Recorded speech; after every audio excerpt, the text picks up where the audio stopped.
Chapter 1. The Ideal. God is a spirit, and they that worship him must worship him in spirit and in truth. John 4:24. The highest desire any reasonable man can cherish and the highest right he may possibly claim is to become perfect. To know everything, to love all and be known and beloved by all, to possess and command everything that exists, such is a condition of being that, to a certain extent, may be felt intuitively, but whose possibility cannot be grasped by the intellect of mortal man. A foretaste of such a blissful condition may be experienced by a person who, even for a short period of time, is perfectly happy. He who is not oppressed by sorrow, not excited by selfish desires, and who is conscious of his own strength and liberty, may feel as if he were the master of worlds and the king of creation, and, in fact, during such moments he is their ruler, as far as he himself is concerned, although his subjects may not seem to be aware of his existence. But when he awakes from his dream and looks through the windows of his senses into the exterior world, and begins to reason about his surroundings, his vision fades away. He beholds himself a child of the earth, a mortal form, bound with many chains to a speck of dust in the universe, on a ball of matter called a planet that floats in the infinity of space. The ideal world, that perhaps a moment before appeared to him as a glorious reality, may now seem to him the baseless fabric of a dream, in which there is nothing real, and physical existence, with all its imperfections, is now to him the only unquestionable reality, and its most dear illusions the only things worthy of his attention. He sees himself surrounded by material forms, and he seeks to discover among these forms that which corresponds to his highest ideal. The highest desire of mortal is to attain fully that which exists in himself as his highest ideal. A person without an ideal is unthinkable. To be conscious is to realize the existence of some ideal. To relinquish the ideal world would be death. A person without any desire for some ideal would be useless in the economy of nature. A person having all his desires satisfied needs to live no longer, for life can be of no further use to him. Each one is bound to his own ideal. He whose ideal is mortal must die when his ideal dies. He whose ideal is immortal must become immortal himself to attain it. Each man's highest ideal should be his own higher spiritual self. Man's semi-animal self, which we see expressed in his physical form, is not the whole of man. Man may be regarded as an invisible power or ray extending from the sun to the earth.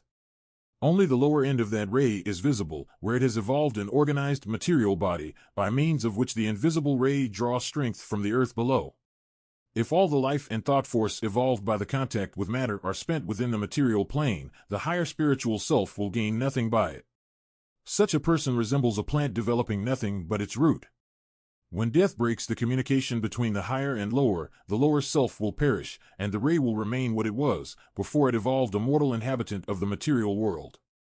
Man lives in two worlds, in his interior and in the exterior world. Each of these worlds exists under conditions peculiar to itself, and that world in which he lives is for the time being the most real to him.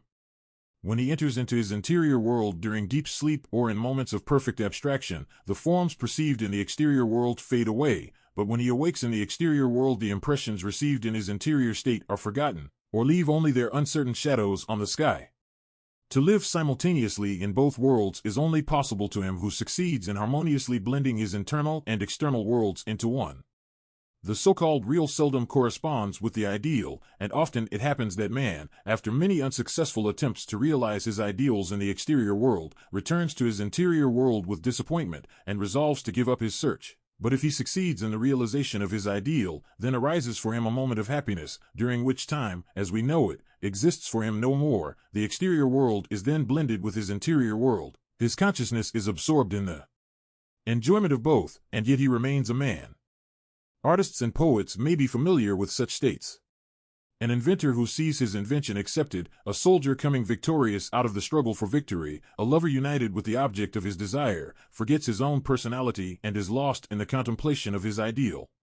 The ecstatic saint, seeing the Redeemer before him, floats in an ocean of rapture, and his consciousness is centered in the ideal that he himself has created out of his own mind, but which is as real to him as if it were a living form of flesh. Shakespeare's Juliet finds her mortal ideal realized in Romeo's youthful form. United with him, she forgets the rush of time, night disappears, and she is not conscious of it. The lark heralds the dawn, and she mistakes its song for the singing of the nightingale.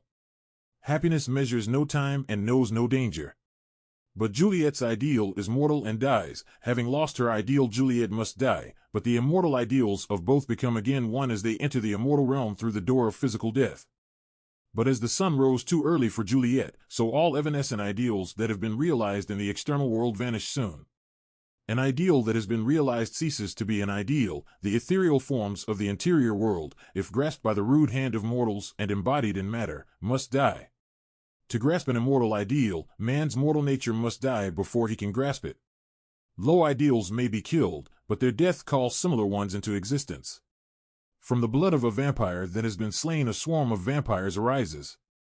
A selfish desire fulfilled makes room for similar desires. A gratified passion is chased away by other similar passions. A sensual craving that has been stilled gives rise to new cravings. Earthly happiness is short-lived and often dies in disgust. The love of the immortal alone is immortal. Material acquisitions perish because forms are evanescent and die. Intellectual accomplishments vanish, for the products of the imagination, opinions, and theories are subject to change. Desires and passions change and memories fade away. He who clings to old memories clings to that which is dead. A child becomes a man an old man a child. The playthings of childhood give way to intellectual playthings, but when the latter have served their purpose, they appear as useless as did the former. Only spiritual realities are everlasting and true. In the ever-evolving kaleidoscope of nature, the aspect of illusions continually changes its form. What is laughed at as a superstition by one century is often accepted as the basis of science for the next, and what appears as wisdom today may be looked upon as an absurdity in the great tomorrow. Nothing is permanent but the truth. But where can man find the truth? If he seeks deep enough in himself, he will find it revealed. Each man may know his own heart. He may let a ray of the light of intelligence into the depths of his soul and search its bottom. He will find it to be as infinitely deep as the sky above his head. He may find corals and pearls, or watch the monsters of the deep. If his thought is steady and unwavering, he may enter the innermost sanctuary of his own temple and see the goddess unveiled. Not everyone can penetrate into such depths, because the thought is easily led astray, but the strong and persisting searcher will penetrate veil after veil, until at the innermost center he discovers the germ of truth, which, awakened to self-consciousness, will grow in him into a sun that illuminates the whole of his interior world. Such an interior meditation and elevation of thought in the innermost center of the soul is the only true prayer. The adulation of an external form, whether living or dead, whether existing objectively or merely subjectively in the imagination, is useless and serves only to deceive. It is very easy to attend to forms of external worship, but the true worship of the living God within requires a great effort of will and a power of thought, and is in fact the exercise of a spiritual power received from God. God in us prays to himself. Our business consists in continual guarding of the door of the sacred lodge, so that no illegitimate thoughts may enter the mind to disturb the holy assembly whose deliberations are presided over by the Spirit of wisdom. How shall we know the truth? It can be known only if it becomes revealed within the soul. Truth, having awakened to consciousness, knows that it is the God principle in man, which is infallible and cannot be misled by illusions. If the surface of the soul is not lashed by the storms of passion, if no selfish desires exist to disturb its tranquility, if its waters are not darkened by reflections of the past, we will see the image of eternal truth mirrored in the deep. To know the truth in its fullness is to become alive and immortal. To lose the power of recognizing the truth is to perish in death.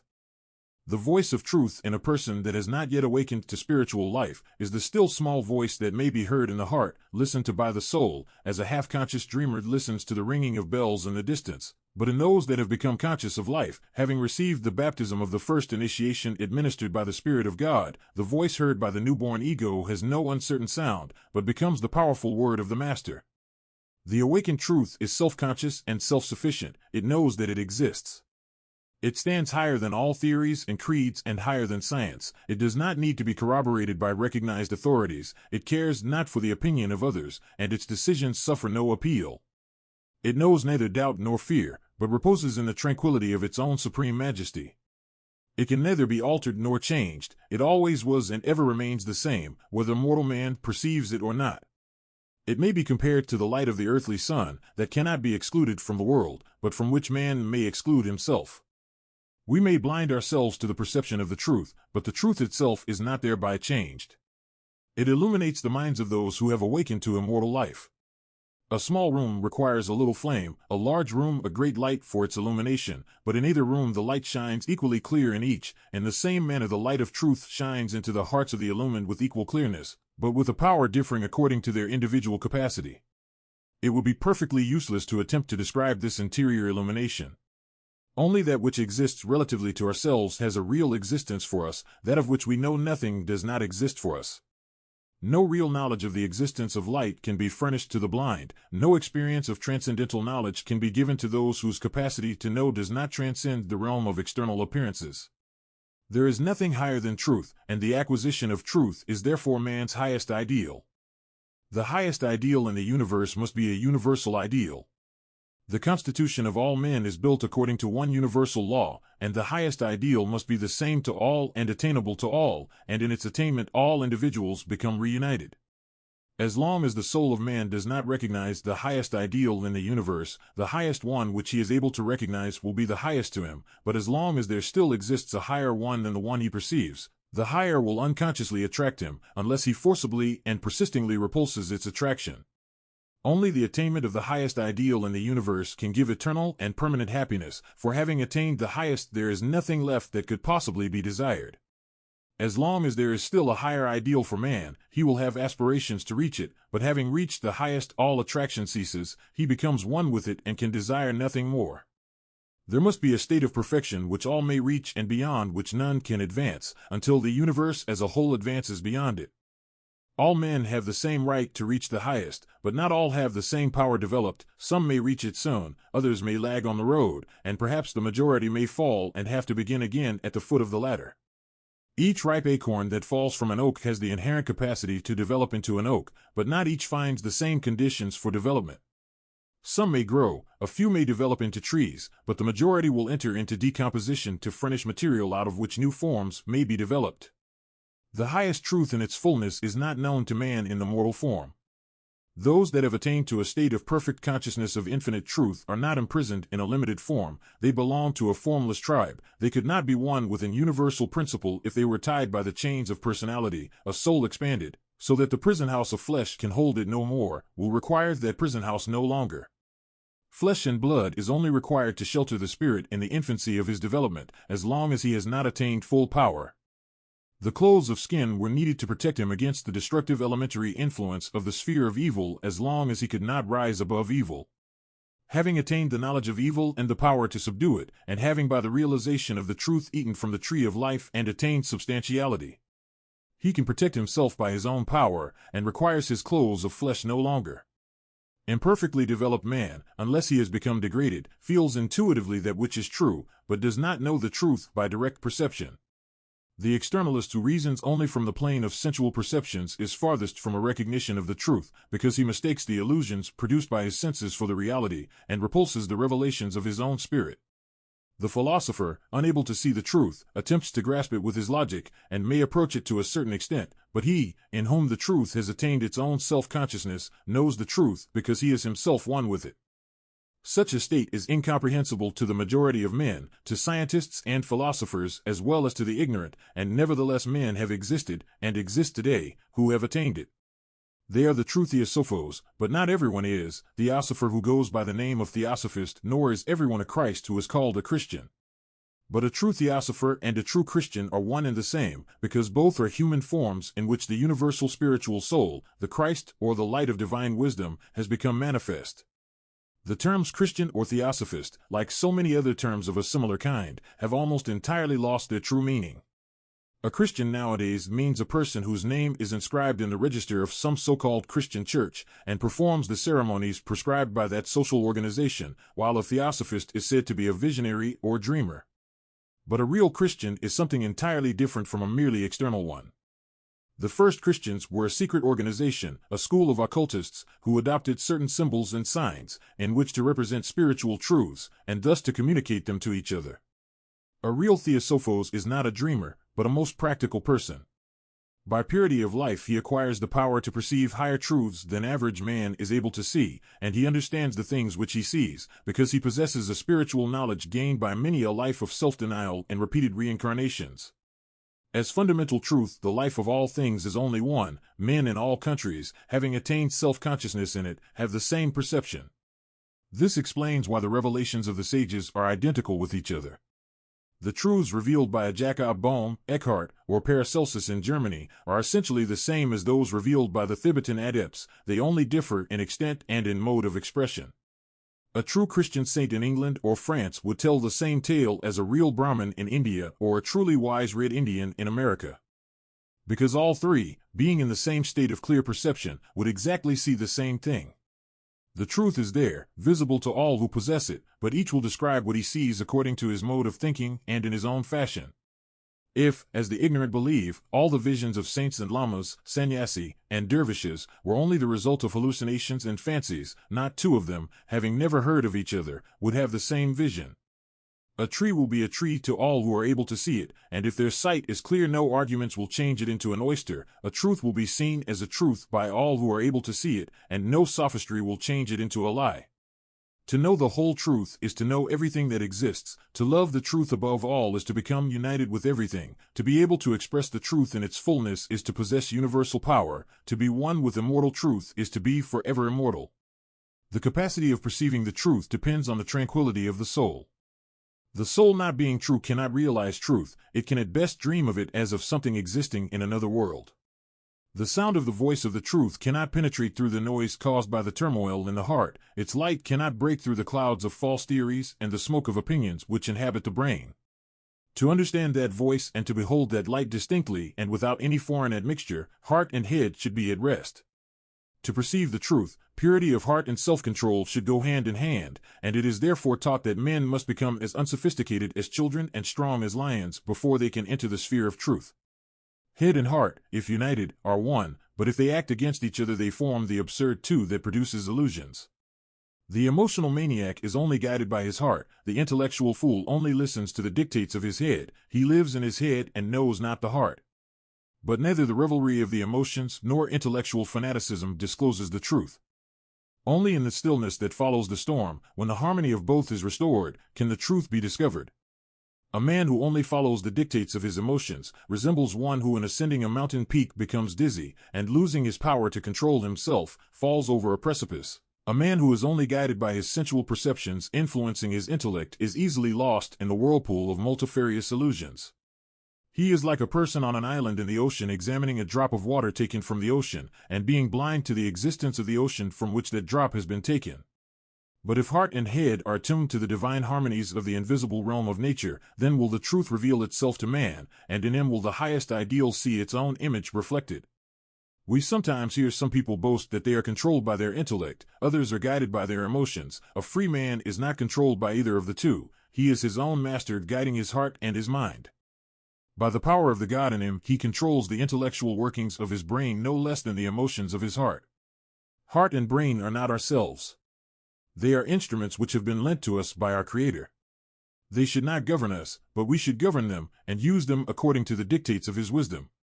Material man, entombed in his chrysalis of clay, can only feel, but not see, the spiritual rays that radiate from the sun of infinite truth. But if he bids his emotions be still, and commands his reasoning power be not diluted, he may stretch his feelers into the realm of the spirit.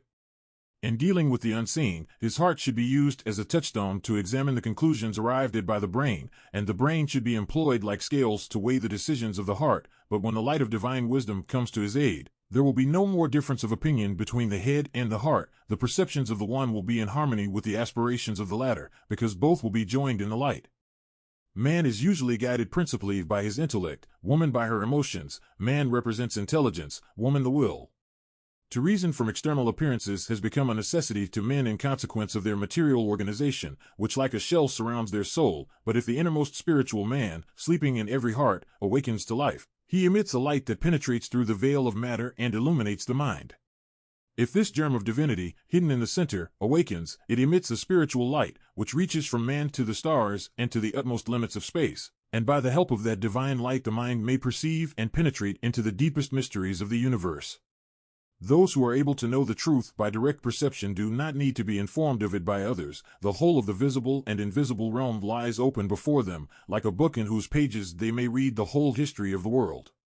They know all the manifestations of life because they are one with the source of life from which all forms were born. They need not study letters because the word itself is living in them. They are the instruments through whom eternal wisdom reveals itself to those who are entombed in matter. These are the true saviors, adepts, illuminates, Rosicrucians, Mahatmas, and Theosophoi, not those pretenders who merely fancy to be what they not really are. How pitiful must appear to the enlightened the war of opinions raging among those whom humanity believes to be the keepers of knowledge and wisdom, how insignificantly small appear those lights before the sun of divine truth. What appears as a light to the ignorant, appears to the illuminated seer as darkness and smoke, and the wisdom of the world becomes foolishness before the eye of the truth. The oyster in its shell may believe itself at the pinnacle of perfection, and that there is no higher existence than that which it enjoys in the ocean bed. The self-conceited, proud of his learning, is swelled with vanity, knowing little how little he knows. Many of the representatives of modern science forget that the greatest inventions have been made, not by the professed guardians of science, but by men with a clear perception, and upon whom they looked with contempt. They ought to remember that many useful inventions were made and introduced, not with the assistance, but in spite of the opposition of the learned. It may be disagreeable to call up unpleasant memories, but we cannot close our eyes to the fact that the inventors of railroads, steamships, and telegraphs have been ridiculed by professors of science, that men of science have laughed at the belief in the rotundity of the earth, and that some of the appointed keepers of the truth have often been conspicuous on account of their misunderstanding of the laws of nature and of their opposition to truth, whenever it conflicted with their preconceived opinions. Many useful discoveries have been made through the power of intuition. Some have been made by logical reasoners without intuition, and their results are still a curse to mankind. For centuries the learned professions have been thriving on human suffering, and many of their followers, mistaking the low for the high, have prostituted their knowledge. The fear of an illusory devil external to man has served to swell the moneybags of Brahmins and priests, while the real internal devils, residing in the passionate nature of man, were allowed to grow. For centuries, many of the self-appointed servants of the Supreme have only served the golden calf, residing in their animal nature, feeding their followers with false hopes of immortality, and speculating on the selfish propensities of men. Those to whom humanity looks for protection against bodily ills, and who therefore, more than anybody else, should understand the real constitution of man, still experiment with the physical form to seek the cause of disease, being ignorant of the fact that the form is an expression of life, the product of the soul, and that external effects cannot be effectually changed without changing the internal causes. Many of them, refusing to believe in soul, seek the cause of diseases in its external expression, where it does not exist. Diseases are the necessary results of disobedience to the laws of nature. They are the consequences of sins that cannot be forgiven, but must be atoned for by acting again in accordance with natural laws. In vain will the ignorant ask the guardians of health for their assistance to cheat nature out of its dues. Physicians may restore health by restoring the supremacy of the law, but as long as they know only an infinitesimal part of the law, they can only cure an infinitesimal part of the diseases afflicting mankind. They sometimes suppress the manifestation of one disease by calling another and more serious one into existence.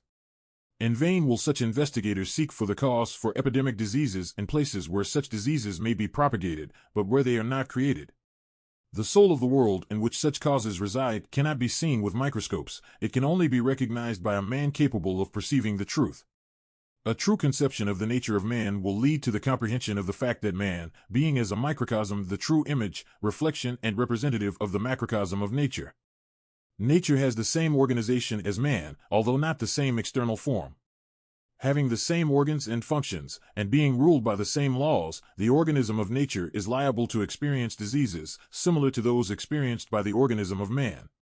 Nature has her dropsical swellings, her nervous tremblings, her paralytic affections by which civilized countries turn into deserts, her inflammatory affections, her rheumatic contractions, spells of heat and cold, eruptions and earthquakes.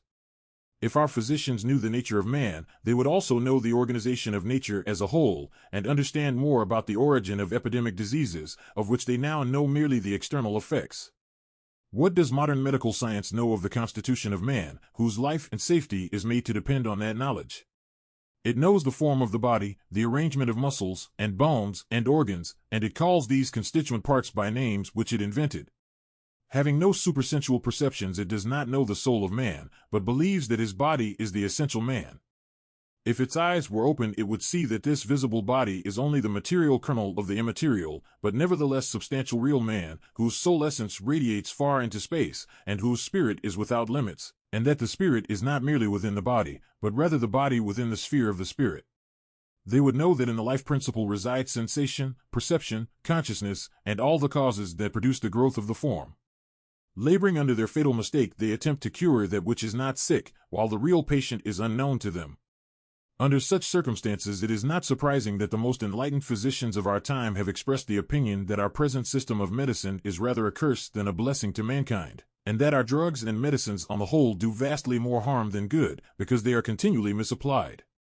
This is an assertion which has often been made by their own most prominent leaders. The ideal physician of the future is he who knows the true constitution of man, and who is not led by elusive external appearances, but able to examine into the hidden causes of all external effects. To him the acquisitions of external science are not the guides, but only the assistants. His guide will be his own knowledge and not a theory, and his knowledge will endow him with power. If our medical students were to apply a part of the time which they employ for amusements for the development of a love for the truth, they would become able to know certain processes within the organism of man, which are at present to them a mere matter of speculation, and which are not discoverable by any physical means. But even the modern physician acts wiser than he knows. He may say that he does not believe in faith, and yet it is only faith that upholds him and by which he exists, because if men had no confidence in him they would not employ him, and if his patients did not believe that he could benefit them they would not follow his directions. A physician without spiritual knowledge, having no confidence in himself, and in whom no one else has any faith, is perfectly useless as a physician, no matter how much he may have learned in schools. There is nothing whatever that can be accomplished without the power of faith, and there is no faith possible without spiritual knowledge. We can only accomplish that of which we are confident that we can accomplish it, and we can only be truly confident if we know by experience that we have the power to do it. What does popular science know about mind? According to the usual definition, mind is the intellectual power in man, and as man means a visible body, this definition makes of mind something confined within that visible form. But if this conception were true, there could be no transmission of will to a distance and no transmission of thought. No sound can be heard in a space from which the air has been exhausted, and no thought can travel from one individual to another without a corresponding ether existing between them. But the possibility of thought transference is now an universally admitted fact. Its truth has been perceived long ago by children who make practical use of it in some of their games, and it has now been admitted as a fact even by the most skeptical and superficial observers. Moreover, anyone who doubts its possibility has it in his power to convince himself by either impressing his thoughts silently upon others, or by letting others impress their thoughts upon him. How infinitely more grand and how much more reasonable is the conception of ancient philosophical science, according to whose doctrines everything that exists is an expression of the thoughts of the universal mind, pervading all space. This conception makes mind a power in the realm of infinity, acting through living and intelligent instruments, and of man, an intellectual power, an expression of the universal mind, able to receive, reflect, and modify the thoughts of the latter, like a diamond that becomes self-luminous through the influence of the sun. There is no reason why we should delude ourselves with a belief that an intelligent mind can exist only in a form which is visible and tangible to the external senses of man. There may be, for all we know, untold millions of intelligent or semi-intelligent beings in the universe, whose forms are constituted differently from ours, living on another plane of existence than ours, and who are therefore invisible to our physical senses, but may be perceived by the superior power of perception of the inner man. Nor is their existence a matter of mere speculation, for they have been perceived by those who have the power of interior perception. All we know of external objects is the images which they produce in the sphere of our mind. Astral or spiritual beings produce no reflection upon the retina, but their presence may be known when they enter the mental sphere of the observer, and they may be perceived with the eye of the soul. The ideal scientist of the future, having attained the power of inner perception, will recognize this truth. If we believe that the object of life is simply to render our material self satisfied and to keep it in comfort, and that material comfort confers the highest state of possible happiness, we mistake the low for the high and an illusion for the truth. Our material mode of life is a consequence of the material constitution of our bodies. We are worms of earth because we cling with all our desires and aspirations to earth. If we can enter upon a path of evolution, by which we become less material and more ethereal, a very different order of civilization would be established. Things which now appear indispensable and necessary would cease to be useful. If we could transfer our consciousness with the velocity of thought from one part of the globe to another, the present mode of communication and transportation would be no longer required. The deeper we sink into matter, the more material means for comfort will be needed, but the essential inner man is not material, in the usual acceptation of this term, and independent of the restrictions of matter. What are the real necessities of life? The answer to this question depends entirely on what we imagine to be necessary. Railways, steamers, electric lights, etc., are now a necessity to us, and yet millions of people have lived long and happy knowing nothing about them. To one man a dozen of palaces may appear to be an indispensable necessity, to another a carriage, another a pipe, or a bottle of whiskey. But all such necessities are only such as man himself has created. They make the state in which he now is agreeable to him, and tempt him to remain in that state and to desire for nothing higher. They may even hinder his development instead of advancing it.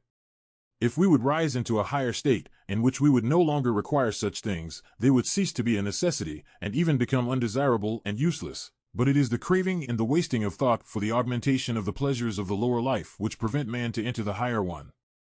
To raise the evanescent man to a state of perfection enjoyed by the permanent ideal man is the great arcanum that cannot be learned in books.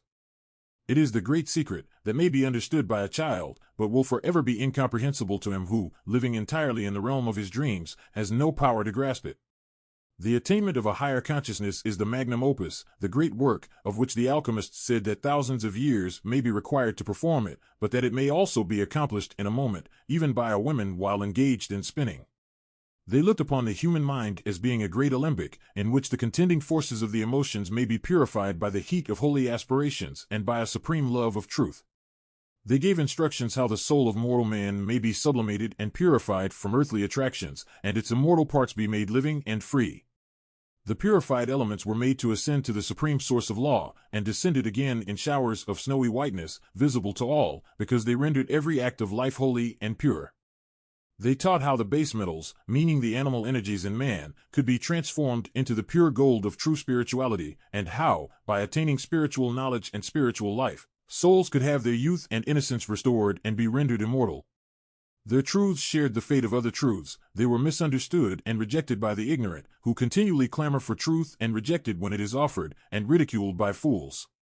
Theology and Masonry have, each in its own manner, continued the teachings of the alchemists, and fortunate is the Mason or the priest who spiritually understands that which he teaches. But of such true disciples there are only few. The systems in which the old truths have been embodied are still in existence, but the cold hands of sophistry and materialism have been laid upon the outward forms, and from the interior the spirit has fled. Doctors and clergymen see only the outward form, and not the hidden mystery that called these forms into existence. The key to the inner sanctuary has been lost by those that were entrusted with its keeping, and the true password has not been rediscovered by the followers of Hiram Abiff. The riddle of the Egyptian Sphinx still waits for a solution, and will be revealed to none unless he becomes strong enough to discover it himself. But the true word still lives. The light of truth still shines deep into the interior world of man, and sends its divine influence down into the valleys, and wherever the doors and windows are open to receive it, there will it dispel the darkness, rendering men and women conscious of their own godlike attributes and guiding them on the road to perfection, until, when all their struggles have ceased and the law has been restored, they will find permanent happiness in the realization of the highest universal ideal, their own divine self.